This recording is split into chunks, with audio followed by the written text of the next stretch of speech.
ଆରେ ଭଉଣୀ ସେତିକି ଗାଧେଇ ଥା, ଚାଲ ଏବେ ଘରକୁ ଯିବା, ନହେଲେ ନୂଆ ମା ଲାଠି ଧରି ଏଠାକୁ ଚାଲି ଆସିବେ।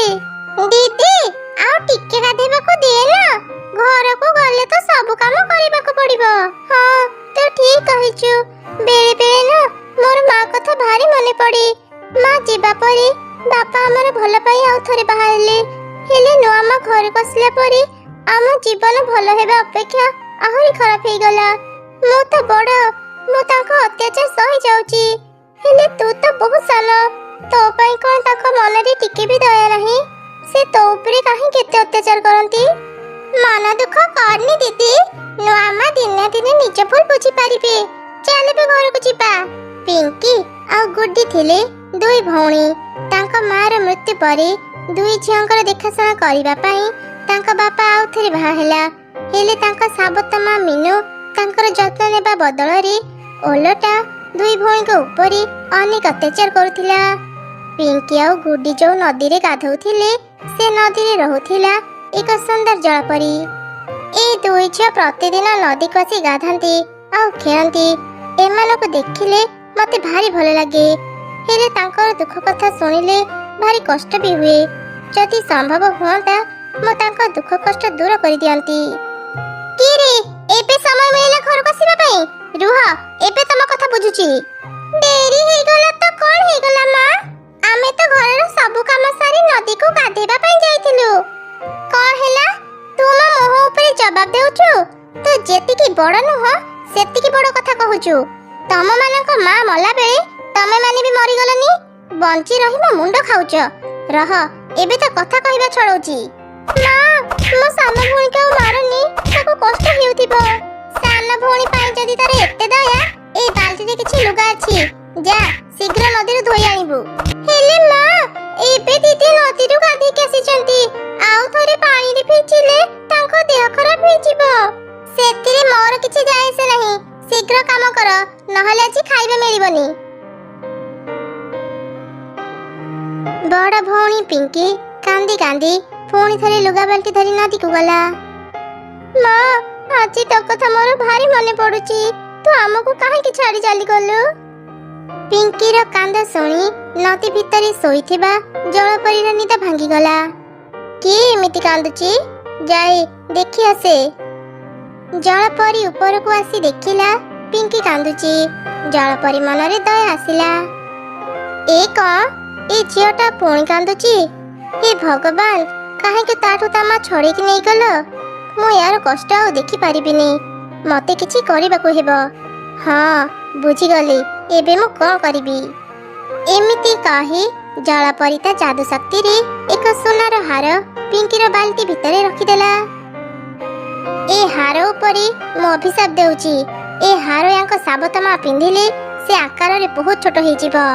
ସେ ଦୁଇ ଭଉଣୀଙ୍କ ଉପରେ କରିଥିବା ଅତ୍ୟାଚାର ଶାସ୍ତି ପାଇବ। ଏ କଣ, ବାଲ୍ଟି ଭିତରେ ଗୋଟେ ସୁନାହାର ପଡିଛି? ମା ବୋଧେ ଭୁଲରେ ଲୁଗା ସହ ଏ ହାର ପକେଇ ଦେଇଥିବେ, ମୁଁ ଘରକୁ ଯାଇ ତାଙ୍କୁ ଫେରେଇ ଦିଏ। ପିଙ୍କି ଲୁଗା ବାଲ୍ଟି ଆଉ ସୁନାହାର ଧରି ଘରକୁ ଫେରିଲା। ଏବେ ଯାଇ ଲୁଗା ଧୁଆ ସରିଲା? ଏ କଣ, ତୁ ଏ ସୁନାହାର କୋଉଠି ପାଇଲୁ? ତୁ ମୋ ଗହଣା ଚୋରି କରିଛୁ ନା? ନା ନା ମା, ମୁଁ ଏ ହାର ଚୋରି କରିନି, ଲୁଗା ବାଲ୍ଟିରେ ହାର ପଡିଥିଲା, ମୁଁ ତୁମକୁ ଦେବା ପାଇଁ ହିଁ ଆଣିଛି। ଥାଉ, ଆଉ ଭଲ ଦେଖି ହେବା ଦରକାର ନାହିଁ, ତୋ ଗୁଣ ମୁଁ ଭଲ ଭାବରେ ଜାଣିଛି। ଦେ ସେ ସୁନାହାର ମତେ ଦେ, ଯା ତୋ ପାଇଁ ଖାଇବା ରଖିଦେଇଛି, ଖାଇବୁ। ବାଃ, ଏ ସୁନାହାରଟା କି ସୁନ୍ଦର ହେଇଛି। ଏ ହାର ତ ମୋର ନୁହଁ, ଯାହା ବି ହେଉ ଏଇ ବୋକି ଝିଅ ପାଇଁ ମତେ ଗୋଟେ ସୁନ୍ଦର ସୁନାହାର ମିଳିଗଲା। ମୁଁ ଏ ହାର ଥରେ ପିନ୍ଧିକି ଦେଖେ କେମିତି ଲାଗୁଛି। ମିନୁ ଯେମିତି ସେ ହାର ପିନ୍ଧିଲା, ସେ ଆକାରରେ ବହୁତ ଛୋଟ ହେଇଗଲା। ଏମିତି ଦେଖି ସେ ଖୁବ୍ ଡରିଗଲା।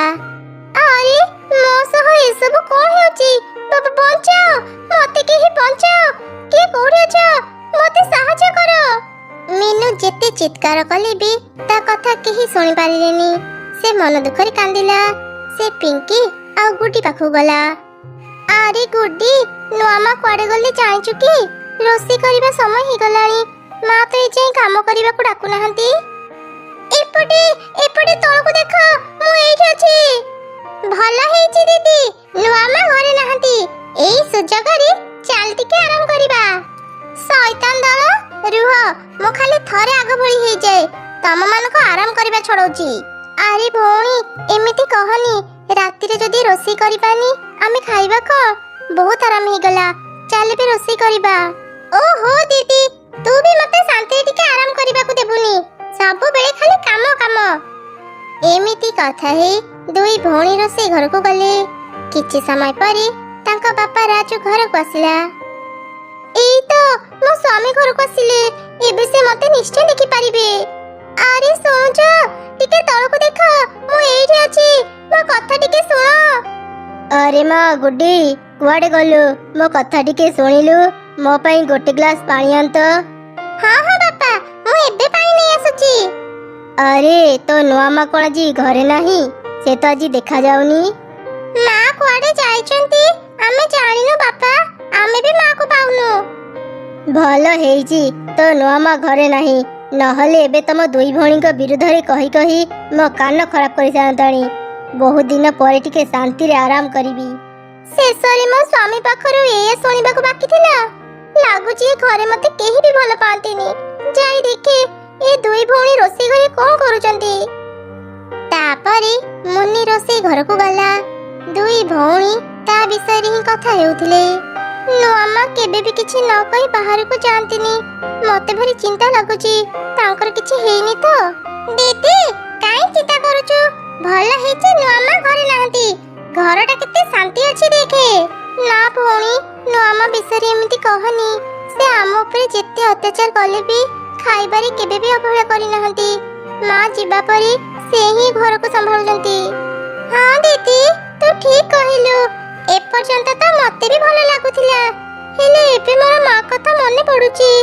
ମୋର ବି ମାଙ୍କ ପାଇଁ ଚିନ୍ତା ହେଉଛି।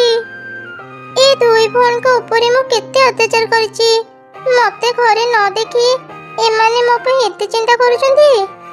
ଗୁଡ୍ଡି ତୁ ଗୋଟେ କାମ କର, ପାଖ ପଡିଶାଙ୍କ ଘରକୁ ଯାଇ ଦେଖେ, ହୁଏତ ମା ସେଠାକୁ ଯାଇଥିବେ। ଗୁଡ୍ଡି ଆଖ ପାଖରେ ଯେତେ ବି ଘର ଥିଲା ସମସ୍ତଙ୍କ ଘରକୁ ଯାଇ ତା ନୂଆ ମାକୁ ଖୋଜିଲା, ହେଲେ ସେ ପାଇଲାନି।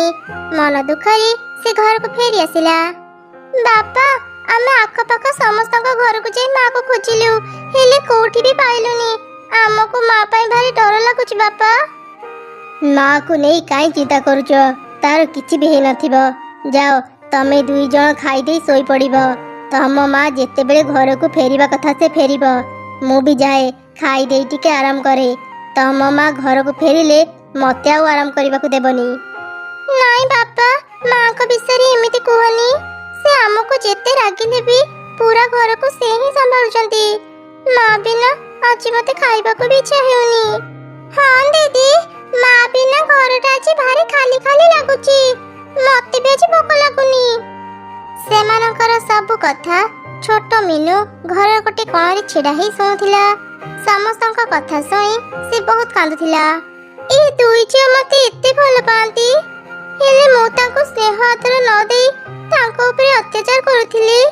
ହେ ଭଗବାନ, ଥରେ ଖାଲି ମତେ ପୂର୍ବ ଭଳି କରିଦିଅ, ମୁଁ ଏମାନଙ୍କୁ ନିଜ ମା ପରି ସ୍ନେହ ଭଲ ପାଇବା ଦେବି।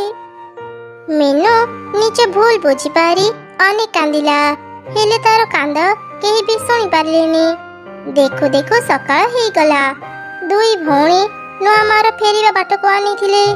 ମିନୁ ବି ତାଙ୍କ ପାଖରେ ଛିଡ଼ା ହେଇ ତାଙ୍କର ସବୁ କଥା ଶୁଣୁଥିଲା। ଦିଦି, ସକାଳରୁ ସନ୍ଧ୍ୟା ହେଇଗଲା, ନୂଆ ମା ଏଯାଏଁ ଫେରିଲେନି ଯେ। ମତେ ଭାରି ଡର ଲାଗୁଛି, ସେ କଣ ଆମ ପାଖକୁ ଆଉ କେବେ ବି ଫେରିବେନି। କାନି ଭଉଣୀ, ନୂଆ ମା ନିଶ୍ଚୟ ଫେରି ଆସିବେ। ଚାଲ ଭଉଣୀ, ନଦୀରୁ ଗାଧେଇ ଆସିବା, ତାପରେ ମୁଖିଆଙ୍କ ପାଖକୁ ଯାଇ ସବୁ ଘଟଣା କହିବା। ସେ ଆମ ନୂଆ ମାଙ୍କୁ ଖୋଜିବାର ବ୍ୟବସ୍ଥା କରିବେ। ମୋ ପାଇଁ ତମେ ଦୁଇ ଭଉଣୀ କାନ୍ଦନିରେ, ମୁଁ ତୁମ ଭଲ ପାଇବାର ଯୋଗ୍ୟ ନୁହଁ। ଭଗବାନଙ୍କୁ ବହୁତ ବହୁତ ଧନ୍ୟବାଦ, ସେ ଆଜି ମୋର ଏ ଅବସ୍ଥା କରିଛନ୍ତି ବୋଲି ତମେ ମାନେ କେତେ ଭଲ ମୁଁ ଜାଣିପାରିଲି। ମୋ ପାପର ଶାସ୍ତି ମତେ ଭଗବାନ ଦେଉଛନ୍ତି।